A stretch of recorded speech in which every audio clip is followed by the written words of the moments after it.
woke things. They're doing woke indoctrination. Even movies and comic books, they're all over the place, and they're damaging the youth.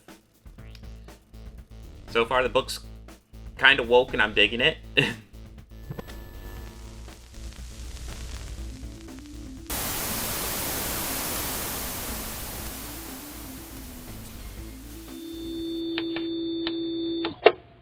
Hey guys, I need you to do me a favor. Help me fight the algorithm. Go ahead and hit like, hit that subscribe button, and hit that bell icon for new notifications. Thank you. So we actually had 2 follow-ups to books of the week.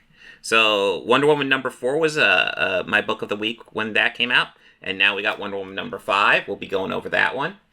Creepshow number 4 was my book of the week. Now we got Creepshow number 5.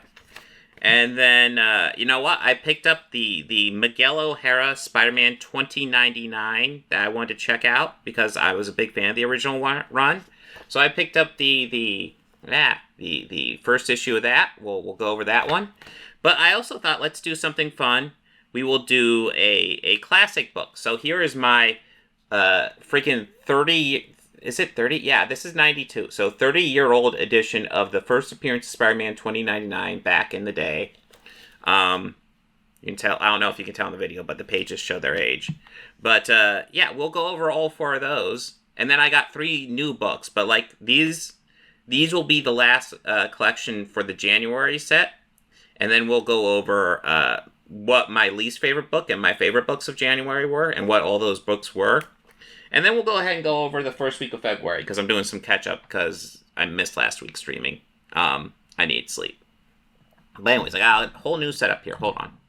25 copies to 29.99, number 1. Nice. So let's see. Oh, yeah. So what's the first one? Oh, yeah. It would be Creepshow. So we'll go over Creepshow here. 30 years of Miguel, and he isn't Peter Parker. This is true. Miguel O'Hara is not Peter Parker. Fact. Anyways, I got a new setup. I was able to get some high-res quality copies, so enjoy. Anyways, so we got Creepshow number 5. Let's dive in. While Creepshow number 4 was my book of the week, Creepshow number 3 didn't thrill me, but now we got number 5, so we'll see how this one goes. So this one will have Burning Ambition by Saladin Ahmed, writing Artum Toplin as the artist, and Pat Brazu as letterer, and I'm terrible with names, I know. And true, Miguel O'Hara is Miguel O'Hara. And then Keep It Fed by David D.B. Andre and Tim Daniel as the writers, Matthew Roberts artists, and then Pat Brazu, the same letterer as before. Anyways, let's dive in. So we got Burning Ambition, and we got the Creepshow. I think he's called the Creeper, something like that. But yeah, he's doing the introduction as he always does.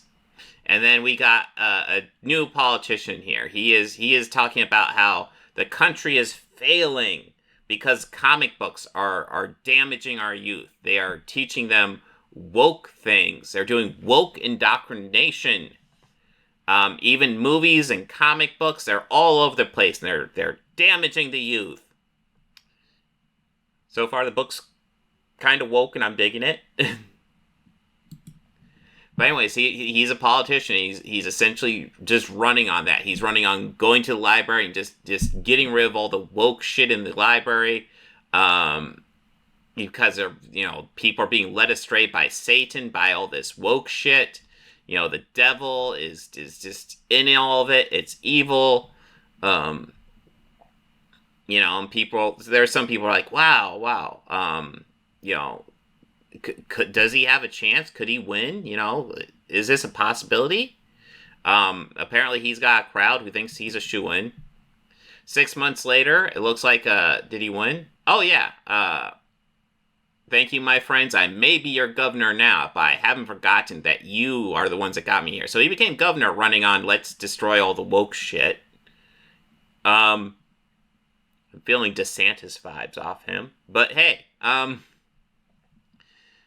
apparently now they're destroying, we started in schools, but Satan doesn't rest, and neither will we. Today we've brought our crusade against comics to the great state's public libraries. So they're burning comic books from the libraries, which is great. We're tired of our taxes funding a radical agenda, and somebody's like, no, I won't let you.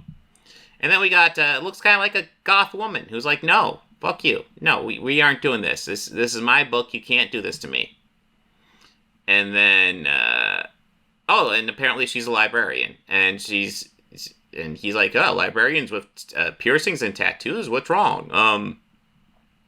You'll figure out stuff when you get older. And she's like, I'm 30. I have a master's degree. Fuck off. And then he just yanks the book from her, and then she's like, I warned you, and looks evil.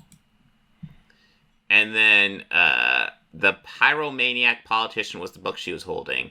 He's like, what trash is this? Some kind of... Wait, and then he's like off in a portal somewhere else on himself. And he's all by himself. And then he's like, what's going on? Then comic lines start popping up, and they start slicing them open. Boom. The white lines are just fucking him up. Boom. Just one right through the leg. Losing some fingers through him. Slicing his face. Pretty wild stuff. And he's like, I'm getting messed up. I gotta figure out a way out of here. And then all of a sudden, sound effects are popping up. Bang, bam, boom, boom. And, it's like, I can't see what's going on. What's up? Oh, God, make it stop. And then he sees a light, and he's like, oh, thank God, a way out. Let's go for it. And that's not sunlight, it's fire. Because he was in a comic book, and now he's getting burned alive in his comic book. And then people are just cheering as he gets burned in it. Just, yay, yay, burn, you'll make president, burn. And that was the story. A simple story, but I enjoyed it quite a bit.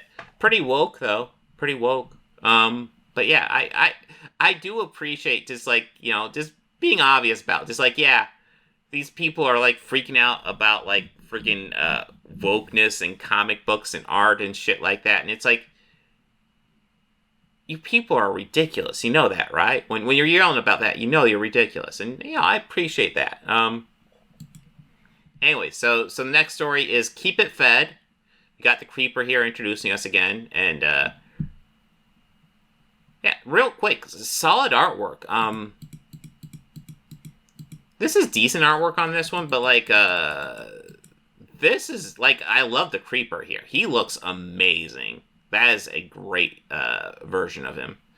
Anyways, so we got this little boy. He's got a monster in the bed. And the parents are like, "There's no monster under the bed. You're fine. Just you're fine. Good night." He's still freaking out. He's holding his stuffed animal, and then the monster talks to him. Why do you always tell them? And then he's like, what? You talk? And it's like, yeah, not as much as you, but always tell them and never believe you. Feed me. And he's like, I have nothing to feed you. I got some old food and shit. And he's like, no, I don't want that. Feed me something you love. He's like, well, I got some comic books. I love comic books. Will that work? And he's like, okay, yeah, comics. So he's feeding this creature under the bed comic books. He's like, dude, I have so many comic books, you'll never go hungry. You're set, man. So the kid grows up quite a bit, just feeding this creature comic books. Kind of becoming friends. And the dad's upset because he's reading his silly comic books. He won't stop reading his silly comic books. And the son's like, what? But I won't make comic books as a job later. And the dad's like, this is silly. And then the creature's like, you always tell them and they never believe you. And the dad's yelling because he's got comic art on the wall. He's like, this is ridiculous. You need to grow up. You need to become a man. And then he's throwing all the comic books into this fire pit. And he's pouring gasoline on it. And the kid's yelling, but not only should you not burn those, but there's a creature under my bed who I need to keep who I need to keep control of by feeding him. The parents are like, that is bullshit. No, that's bullcrap. The kid's like, no, there is seriously a monster. You can't destroy him. And then he just dumps gasoline on it and sets it ablaze. and the creature freaks out, jumps out, boom.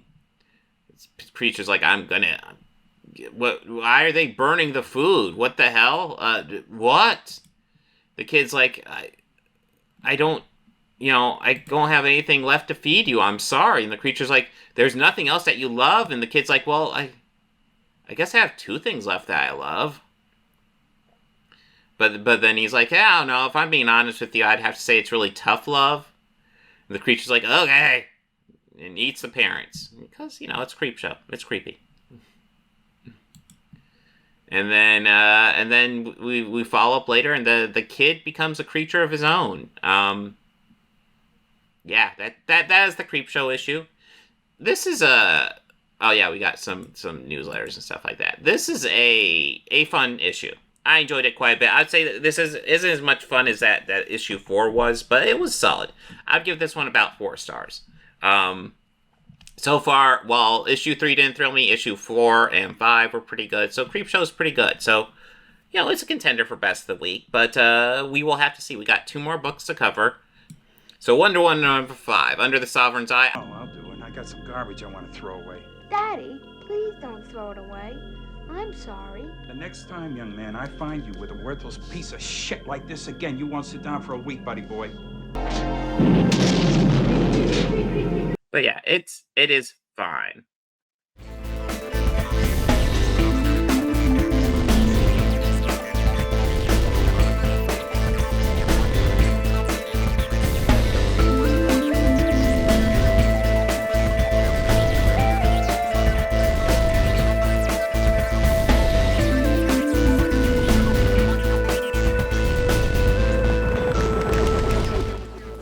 Books, records, films, these things matter. Call me shallow. It's the fucking truth.